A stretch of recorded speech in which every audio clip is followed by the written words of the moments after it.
ओम श्री परमात्मने नमः। श्रीमद् भगवत गीता के इस सीरीज में आप सबका हार्दिक स्वागत है। तो हम श्रीमद् भगवत गीता में जो जो महत्वपूर्ण श्लोक हैं उन्हें देख रहे थे। तो इसी क्रम में तृतीय अध्याय के महत्वपूर्ण श्लोकों को हम देख रहे थे, जो परीक्षाओं के लिए भी इम्पोर्टेंट हों और हम सबके जीवन में भी उपयोगी हों। तो भगवत गीता के तृतीय अध्याय का 13वां श्लोक है। यज्ञशिष्टासिनः सन्तो मुच्यन्ते सर्वकिल्बिषैः भुञ्जते ते त्वघं पापा ये पचन्त्यात्मकारणात्।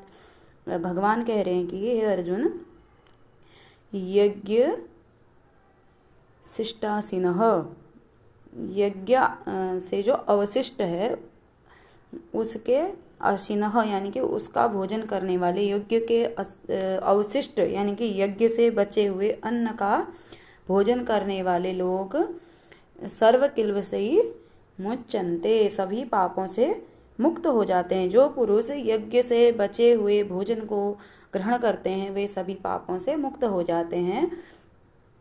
और ते त्वघं पापा भुजन्ते ये आत्मकारणात् पचन्ति, वे तो अघम पापा, वे तो पाप का, वे पापी लोग, वे तो पाप का ही भोग करते हैं, जो आत्म कारणात् पचन्ति, जो अपने लिए पकाते हैं। जो 13वां श्लोक है उसमें इस प्रकार से कहा गया है कि जो अपने लिए, केवल अपने खाने के लिए जो पकाते हैं वे तो पाप का ही भोजन करते हैं, और जो यज्ञ से बचे हुए अन्न को ग्रहण करते हैं वे सभी पापों से खुद को बचा लेते हैं। तो क्या होता था, जैसे पहले से लोग जो प्रातःकाल अग्निहोत्र इत्यादि किया करते थे, जो यज्ञ इत्यादि करते थे, तो वो लोग पहले यज्ञ के निमित्त भोजन बनाते थे और जब बच जाता है उसको खाते हैं। जो ऋषि मुनि लोग होते हैं वे सभी यज्ञ से बचे हुए भोजन को ही खाने वाले बताए जाते हैं।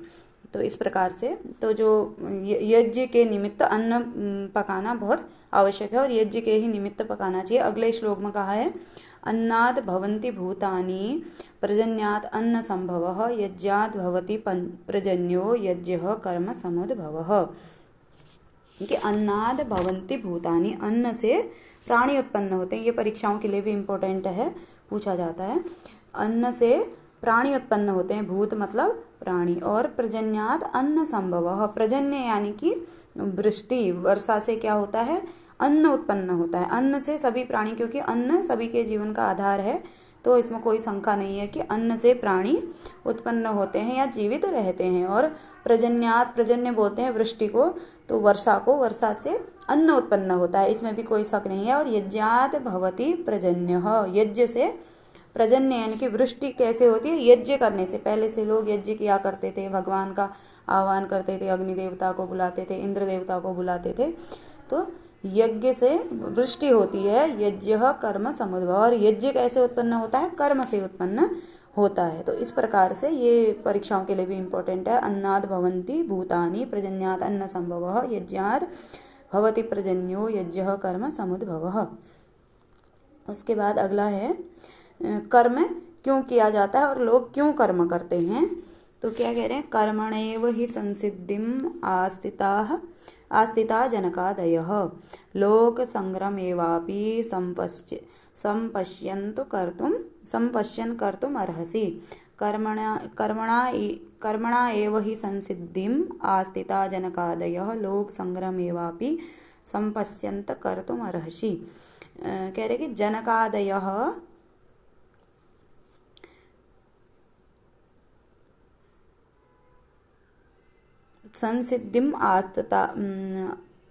संसिद्धिम् आस्थिता लोक संग्रहार्थम एव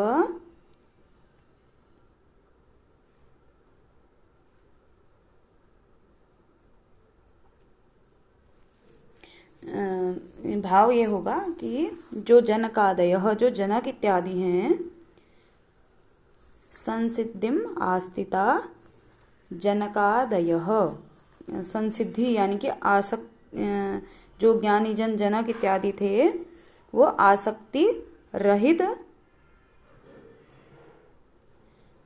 कर्मणा एव ही, सॉरी ये अन्वय किस प्रकार से होगा, जनकादयः कर्मणा एव ही संसिद्धिम आस्थिता। जनक इत्यादि जो ज्ञानी जन थे वे कर्मणा कर्म के द्वारा ही, आसक्ति रहित कर्म के द्वारा, कर्म का अभिप्राय यहाँ पर आसक्ति रहित कर्म है, आसक्ति रहित कर्म के द्वारा ही संसिद्धिम आस्थिता, संसिद्धि को प्राप्त हुए, यानी कि सिद्धि को प्राप्त हुए, परम सिद्धि को प्राप्त हुए। जनक इत्यादि आसक्ति रहित कर्म के द्वारा ही सिद्धि को प्राप्त हुए। कर्म योग नामक अध्याय है, तो इसमें कर्म के विषय में बताया कि कर्म कितना महत्वपूर्ण है। इससे पहले ही कह चुके थे कि बिना कर्म के मुक्ति प्राप्त नहीं होती है, अथवा कर्म को बिना अनारंभ ही कर्मणा, इस प्रकार से श्लोक था। बिना कर्म को आरंभ किए न कर्मणाम अनारंभ नैष्कर्म्यम पुरुषोस्नुते न च संन्यसनादेव सिद्धिम समधिगच्छति, इस प्रकार से श्लोक कहा गया है इसी 3 अध्याय में। तो कह रहे हैं कि कर्म के द्वारा ही, और कर्म कैसा करना है, आसक्ति रहित कर्म करना है, यानी कि उस पर आसक्ति हो, फल की इच्छा हो। इससे पहले 2 अध्याय में ही कर्मण्येवाधिकारस्ते मा फलेषु कदाचन कह दिया गया है। तो कर्म में आसक्ति नहीं रखनी है, केवल कर्म करना है, आसक्ति रहित कर्म करना है। उसी आसक्ति रहित कर्म के द्वारा जनक इत्यादि जो जनक थे वे बहुत ज्ञानी व्यक्तियों में माने जाते हैं। तो फिर भी आसक्ति रहित कर्म से ही उनको सिद्धि प्राप्त हुई। यदि वो कर्म नहीं करते, क्योंकि जो कर्मण्येवाधिकारस्ते मा फलेषु कदाचन वाला श्लोक है, उसके अंतिम पंक्ति में कहा गया है कि माँ कर्मफल हेतु माते संगोस्व कर्मणि, तुम्हारा अकर्म पर संग न हो, यानी कि अकर्म निष्कर्मता, मतलब कर्म न करना कोई वो नहीं है कि चलो कर्म का हमें बुरा फल मिलेगा, या फिर कर्म करके किसी का बुरा हो जाएगा, अनिष्ट हो जाएगा, तो कर्म ही मैं छोड़ देता हूँ, ऐसा नहीं है। कर्म करना है, आसक्ति रहित होकर के कर्म करना है, उस कर्म पर आसक्त नहीं होना है और न ही उसके फल पर आसक्त होना है। तो इसी प्रकार के कर्म जनक इत्यादि ने भी किए। और आगे कह रहे हैं कि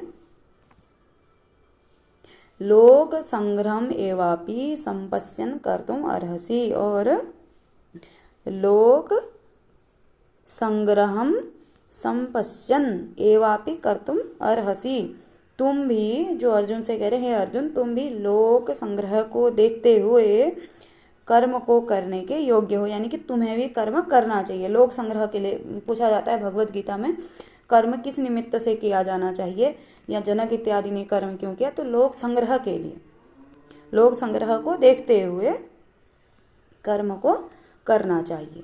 और अगला है अपने धर्म के विषय में बताया, क्योंकि अर्जुन जो एक क्षत्रिय था, क्षत्रिय का धर्म होता है युद्ध करना, और क्षत्रिय यानी कि अर्जुन जो है अपने उस धर्म से विमुख हो रहा था। तब भगवान ने बताया कि श्रेयान् स्वधर्मो विगुणः परधर्मात् स्वनुतिष्ठात् स्वधर्मे निधनम श्रेयः परधर्मो भयावह।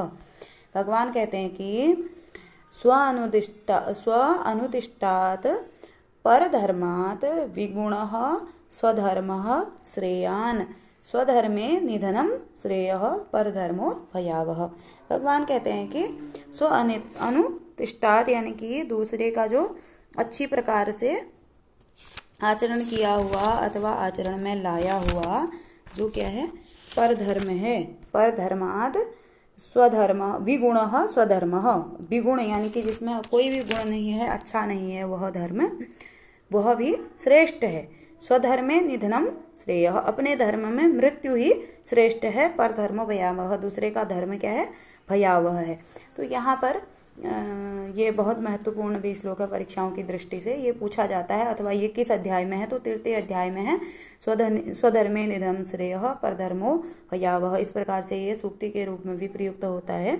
तो भगवान ने कहा कि जो दूसरे का अपने आचरण में लाया हुआ जो दूसरे का धर्म है, वह उससे अपना विगुण यानी कि जिसमें कोई गुण नहीं है, अच्छा नहीं है जो धर्म, वो श्रेष्ठ है, कल्याणकारी है, उत्तम है। दूसरे अपने धर्म में मृत्यु ही श्रेष्ठ है, और दूसरे का जो धर्म है वह भय देने वाला है, यानी कि दूसरे के धर्म को नहीं अपनाना चाहिए। जैसे अर्जुन जो थे, यहाँ पर धर्म का अभिप्राय जो जिस वर्ण के लिए जो कर्तव्य निर्धारित हैं वह धर्म है। ये जो हम आजकल वर्तमान में जिसे धर्म कहते हैं वो धर्म नहीं है। यहाँ पर धर्म का अभिप्राय जो हमारा कर्तव्य है, जो हमें कार्य करना है, उस जैसे उस वर्ण में उत्पन्न होकर के जो हमारा कर्तव्य है उससे यहाँ पर अभिप्राय है। अर्जुन क्षत्रिय था, तो क्षत्रिय का धर्म होता है युद्ध करना धर्म के लिए।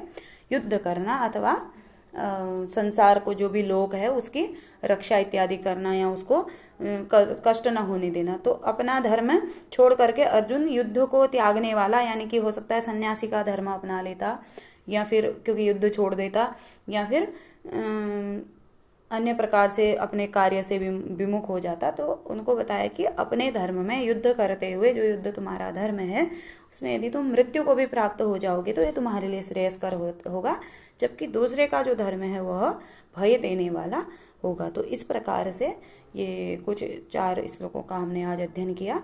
तो आगे हम लाते रहेंगे कुछ न कुछ नए नए जो ज्ञान के लिए भी आवश्यक है हम सबके लिए, और जो परीक्षाओं के लिए भी इम्पोर्टेंट है। आप सबका धन्यवाद।